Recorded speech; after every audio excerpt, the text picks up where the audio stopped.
जहां profit booking आती देखिए।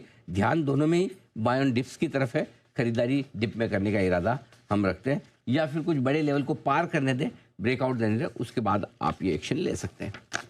आइए इसी बीच बढ़ते आगे और हमारे संवाददाता अनुवेश हमारे साथ जुड़ रहे हैं नई दिल्ली से। आइए जानते हैं क्या है बड़ी खबर उनके पास। अनुवेश बताइए।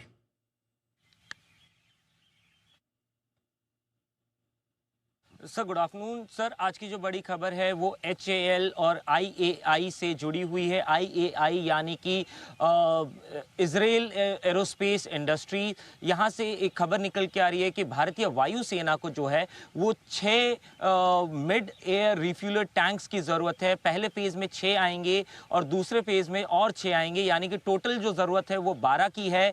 वहीं पे जो पहला फेज़ होगा उसमें 6 मिड एयर रिफ्यूलर टैंक्स आएंगे। ये मिड एयर रिफ्यूलर टैंक्स जो होते हैं इनका इस्तेमाल जब हमारे फाइटर जेट्स हवाई गोते लगा रहे होते हैं, ऑन एयर होते हैं, उस वक्त इनको हवा में ही दोबारा रिफ्यूल करने के लिए इस्तेमाल किए जाते हैं।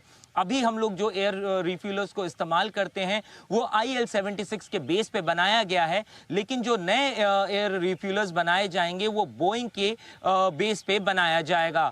भारत में इकलौती ऐसी कंपनी है HAL जिसके पास ये एक्सपर्टीज है, और इसी के साथ साथ जो RFP है उसके मुताबिक कम से कम 30% ऐसा होना चाहिए जो मेक इन इंडिया कंटेंट के द्वारा बनाया जाना चाहिए। इसी के वजह से आप देख रहे हैं कि IAI और HAL मिल के ये पूरी डील को कंप्लीट करने जा रहे हैं। अगर हमारी सूत्रों की मानी जाए तो लगभग अगले 1 से 1.5 साल के अंदर इस कॉन्ट्रैक्ट को साइन कर लिया जाएगा। वहीं पे पहले 6 के जो कॉन्ट्रैक्ट की टोटल अमाउंट है वो लगभग 8,000 करोड़ की बताई जा रही है अभी, जहां पे एक रिफ्यूलर टैंक का 1333 करोड़ के आसपास का एस्टिमेट है। और ये पहला जो 6 रिफ्यूलर्स का जो टोटल कॉस्ट है वो लगभग 8,000 करोड़ अभी बताया जा रहा है। जी सर।